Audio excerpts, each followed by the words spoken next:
Basically, it's your choice if you want to walk in the flesh. Yes, so that when you choose to sin, it's your choice that toggles that manifestation of it. Yeah, that's good. Hey, Kingdom of Context. This should get really interesting. Can I Sean, good to have you. Hey, Donnie, thanks for having me. Praise hasn't talked yet. Oh, I mean, I would just, my brother? I would just, I would affirm what you're saying too. I mean, I agree. It means there's two natures. I don't say you couldn't see that, and I think verse 5 actually is a secondary witness to that. So it says that there is no sin in him, and I think that would, yeah. It's not like it's a praise. That's a good point. It's not like it's saying, well, in him there's no sin in the sense that there's mostly no sin. Sometimes there is a little sin. That's how you'd have to interpret it if you wanted to force prazo in there, make a practice. But literally in Jesus, there is no sin. And when you walk according to the Spirit, literally in your born of God inner man, the part of you that's born of God, there is no sin, absolutely no sin at all. Absolutely. Imperfection doesn't inherit the kingdom of God. Donnie, how does Paul define walking in the Spirit? How does he define it? Like how do we walk in the Spirit, basically?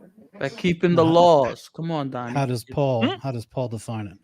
Well, hey, JP. The Greek word is peripatao, but the Hebrew concept would be halak or halakha, right? And so, why would it not be? If you go study halak in the Old Testament, which it's used for walk or to live, so it's the equivalent of the Hebrew peripatao. Charles, I thought you said halakha. That's like a rabbinic thing as far as how they taught stuff. Well, yeah, they got that idea from that word, though. Just like Shekinah is not actually in the Bible, but the word Shekinah. Well, the answer is moment by moment. If we walk by the Spirit, we would not fulfill the lust of the flesh. Paul in Galatians says, if we walk by the Spirit, we would not fulfill the lust of the flesh. By probably indicates an agency, and so if today you might think of depending on him, and that would be the illuminating ministry of the Spirit according to the Word of God that we have. So let me read this real quick and get you guys' thoughts on this. This is in Romans chapter 8. It says verse 6: the mind of the flesh is death, but the mind of the Spirit is life and peace, because the mind of the flesh is hostile to God. It does not submit to God's law, nor can it do so. Those controlled by the flesh cannot please God. Right. Am I to take the antithesis of this statement? Am I to say that since the flesh cannot submit to God's law, then that means walking in the Spirit is submitting to God's law? Yes, but not the law that you want it to be. It's the law. Well, what do you get? Because I've listened, for a couple hours while I was working, listening to you guys talking about this, and it's pretty interesting hearing you guys' opposing viewpoints over 1 John 3:9. But has anyone also addressed how 1 John actually defines what sin is? Because sin is lawlessness. That's not the only definition of sin. Don't get caught up on transgression being the only definition. Well, then what are you guys defining as law according to Romans and 1 John? Anything that God has revealed, because he says, I write to you a new commandment, but it's not, I'm paraphrasing, but it's not really new, because it's in harmony with what Jesus taught them in the Gospel of John, and it's also what's in the Old Testament. So this goes back to what Jesus says, that when he's telling the parable, he says a wise steward takes things from old and new, and you have certain things that carry forward. And so there's codes always in operation that you go by. The problem is that you take the Mosaic. That's a lot of eisegesis about the parable of the kingdom, but I'm just asking specifically for. I'm talking about the steward. I'm talking about the stewardship idea of something old and known that God can rearrange the stewardship, and therefore that's your interpretation, though, brother. I'm just looking for a raw definition. Okay, so the law is whatever context determines it to be. You want to say kingdom in context, well, it's covenant in context, or code in context. You guys can't get away from that one. So in Revelation 22, verse 14, when it says, "Blessed are those who keep the commandments, so have the right to the tree of life," what commandments are being referenced there? In Revelation 22, Well, let me ask you this: who's he talking to right there? Is he not talking to you? Are you not a believer? And You want access to the tree of life? all right, hold on. Before you ask that, so whenever we're talking about this, Simple we got question, brother. Look, Don't you can redefine the question. Just let me ask the question to you. So you want to control the conversation? Just let me. No, I'm just asking. I will give you your answer, but I got to give a little bit of background, okay? But I originally had asked Donnie the question, but go okay, ahead, you're right. No, you're absolutely right. Go ahead, Donnie. I'll take care of you later. What's wrong with you, Layman? He's triggered already, guys. No, I can answer it, but my point is that whenever you're talking about the original audience, man. SFT, it's your channel. What would you like to do? Would you like to do moderation? Because it seems like we got an informal debate already, and he's already doing his tactics.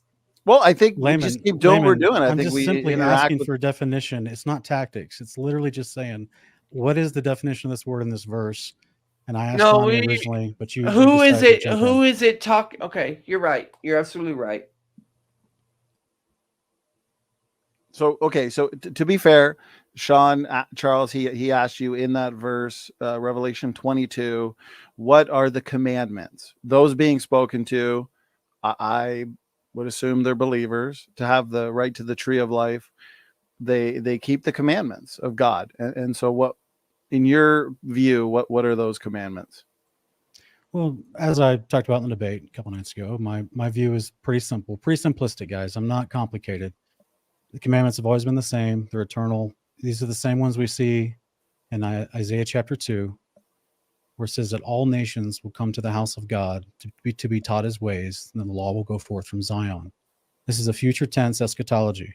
All nations. This is not just Jews, and this is Old Testament law being referred to.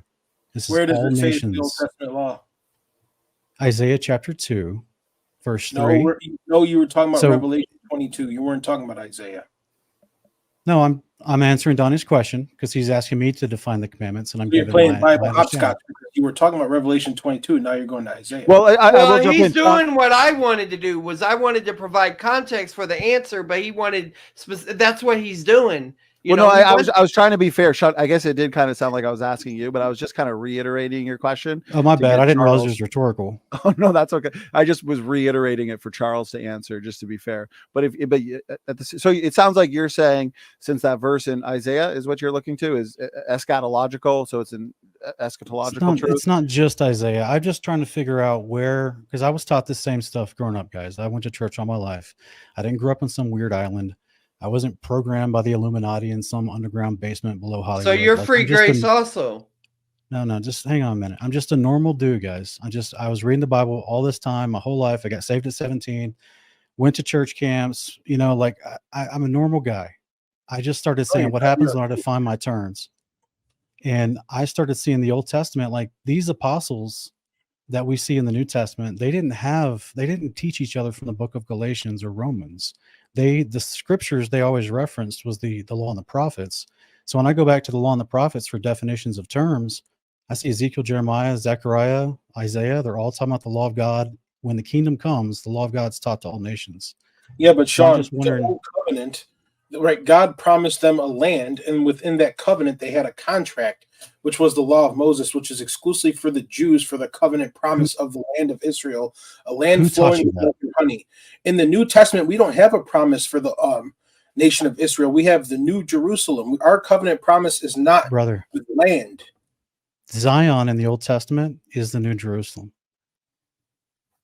Where does it say? Literally, it's where. I mean, I could go through a whole list of verses. But, okay, it's literally what we found. Are you saying the Zion of the Old Testament is the New Jerusalem? Is that what you're saying? Yeah. Isaiah 54 talks emphatically about it. But do you believe that there's going to be an Old Jerusalem on earth for the 1,000 years? No, that gets destroyed. So you're not premillennial. Is that what you're saying? I didn't get to finish what I was saying. I mean, this happens every time I jump on one of these. Everyone just piles on. No one lets me finish an answer. Just you guys. Well, because we're having coffee or having a beer and just let's go one at a time. So just Sean, let me just get at least one sentence out to try to address. I'm trying to give you a good, honest faith question answered. Let me just at least do it. the current Jerusalem that's on this on the ground today that people are fighting over all the time, that's going to get burned with fire. That's the Joel 3 army comes through and sweeps that thing with fire. This is the reference of the in the Greek, the setting apart of Matthew 13:49 through 51. The angels come in and set boundaries off, and they remove everything from the land of promise where the New Jerusalem is going to set down. This is why you have the Revelation 16:18 earthquake that destroys all the cities of the nations, because it's raising the valleys and shaking the mountains into their valleys. It's leveling out the land so this massive 1,500 square mile or approximately thereof size city can set down, as Revelation gives us the dimensions. And those are human dimensions, by the way, because Revelation 21 specifically tells you that the angels using human dimensions. Also in Ezekiel 47, we see the same thing. The river of life is in Ezekiel 47:12. Its leaves are used for the healing of the nations, matching Revelation 22:1 through 5. This is the kingdom to come. It's the inheritance of the saints, Revelation 21:7, which matches Isaiah 54:17. So KBD, to answer your question real quick, yes, that is for us, even believers, all of us who take part in the first resurrection. We get to rule and reign with Christ, and we get the inheritance of Revelation 21:7. It's the inheritance of the saints. It's the land of promise. This is why Hebrews 11 matches our faith promise with Abraham. It says it's a city that comes down. I didn't say. I agree with you. That's what I just explained. The one on the ground is destroyed and burned with fire, leveled, because this new heavenly When city is it come down. destroyed? At the end of the tribulation or at the end of the 1,000 years? At the end of the tribulation, after the 42 months of the reign of Apollyon, at the return of Christ, at the seventh trumpet, there's a time period where the angels come through and they burn everything with fire. Do you believe that people are going to physically populate during the millennial kingdom?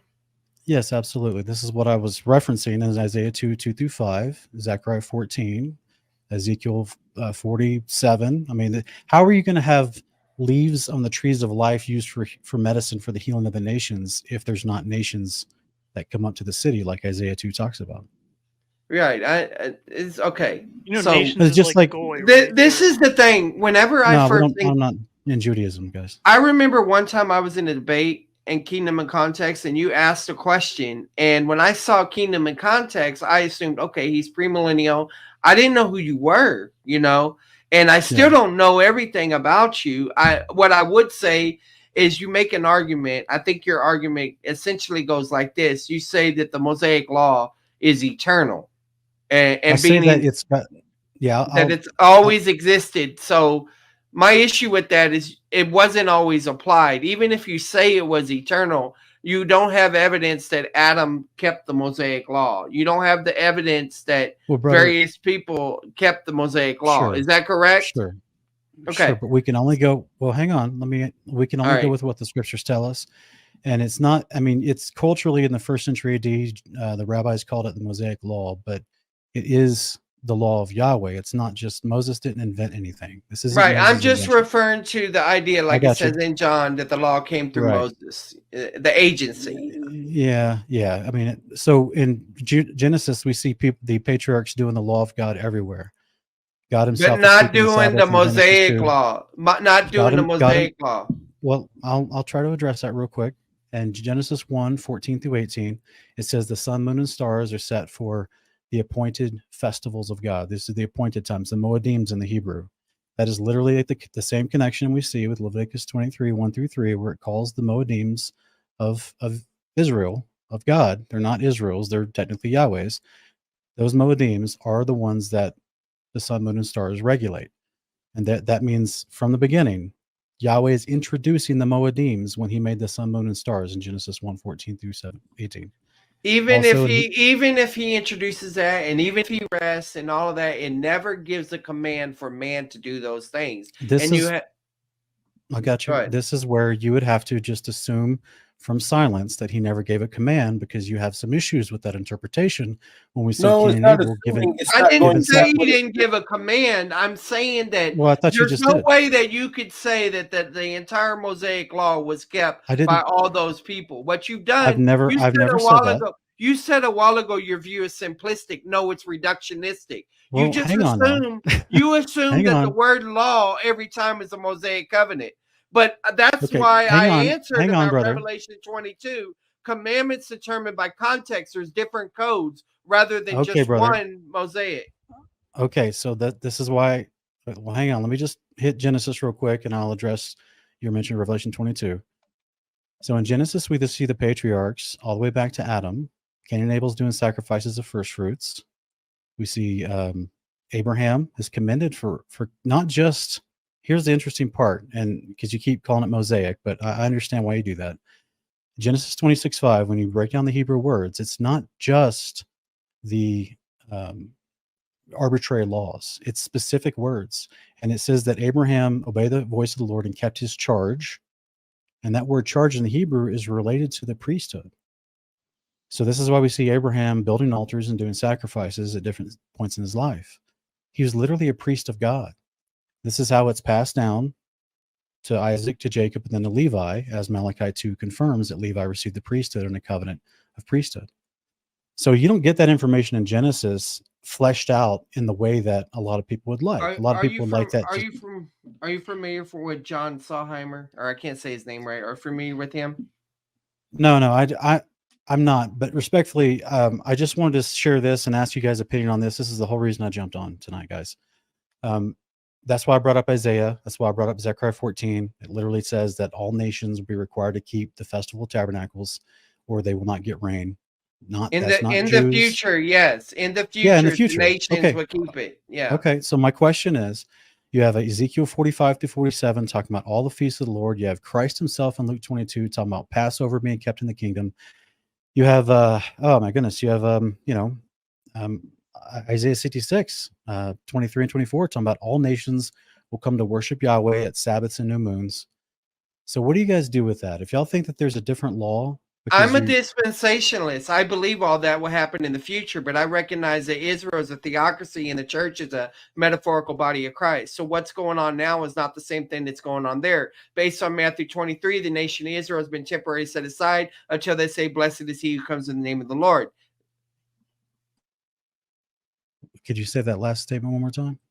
Yeah, therefore, oh, how I wanted to gather you like a hen does his chicks, but you wouldn't let me. Therefore, your house is left to you desolate until you say, "Blessed is he, the name of the Lord." In the tribulation, the time of Jacob's trouble, Israel will call upon the name of the Lord, and they will get saved during that time, and they will receive the blessings of the kingdom, and the Gentile blessing and fulfillment of the Abrahamic covenant will all occur at that time. So you are a true dispensationalist. You believe there is yes. two standards of behaviors, one for Jews and one for Christians.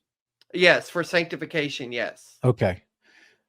So then well, we can do this in our debate later, but I don't see that because there's no Jew or Greek in Christ. We're all one. There's one Lord, one body. Is there male and female? Or are you on that transgender, gender fluid movement thing? Yeah, I know that's a nice trick. I know, but ultimately, when I look at it's not a nice trick. It's a wordplay. If you're going to say no, because what that's talking about is talking about social distinctions. And I just brought up social distinctions. Exactly. That's why Peter had to be taught there's no social distinction. You can't do away with the national distinctions. You know, all the passages that non-dispensationalists point to that deal with spiritual blessings do not do away with the physical, geographical, political promises. I got you. Charles, do you know your ancestry going back 2,000 years? No, there's probably some ancestry in my ancestry, so no, I do not. But my tree might go straight up somewhere. Charles, so no, I do not. How do you know you're not a scattered Jewish? Even if I was, the theocracy has been temporarily set aside, which means that we don't operate underneath that standard now. Okay, so that's respectfully, those are all inserted things that we don't find in the New Testament. But we do see Jewish believers. Well, let's get through our free grace. Let me finish my statement, please, and I'll let you talk. Stuff. In the New Testament, we see Jewish believers preaching Christ and preaching all the laws of God everywhere in the New Testament. This is what they're encouraging for discipleship. And they're not talking about, oh, we're just waiting for the temple to be destroyed and we don't have to do this anymore. They're teaching it emphatically. They're teaching it perpetually as an ongoing, and we see Clement of Rome repeating these teachings, even the feast days, as up to 90 AD. So I think that dispensation theology is very poorly lacking in a lot of context, and I know that you and I disagree, and we'll have our debate. My wife's about to have a baby here in a few days, and so I'm going to take some time off from content creation and doing debates and stuff, and focus on her for a while. But when I come back, I'll be glad to debate you. That's great. Just set up a time, because like I said, I would like a month in advance to prepare. I plan to go through all your content. That's a lot to do, but I'm Bro, planning you're gonna to do go that. through 900 videos? How are you gonna do that? Man, I'm going to do my best. You don't. If you ever see how I prepare for a debate, you'll see I'm not exaggerating. Really, I do transparent debate preparation, and you can see different playlists by the people I debate. So you'll see I'm not. I will say that will be a debate to remember. That would be a lot of fun. Yeah. Sean, congratulations on the baby coming soon. By the way, guys, I regardless of how any of you may feel about me or my theology or what I believe or how I, address scripture, I love you all. I do believe you're brothers in the faith, and I hope you guys have a good night. Yeah, I just want to generate research and bring clarification, so. I got to say, Sean, I appreciate you joining in a professional manner, asking questions. Sure, brother. And it's been a very cordial back and forth. And I think you already know this, but you're always welcome to join these. I do appreciate it. Thanks, Donnie. Y'all have a good night, guys. See you later.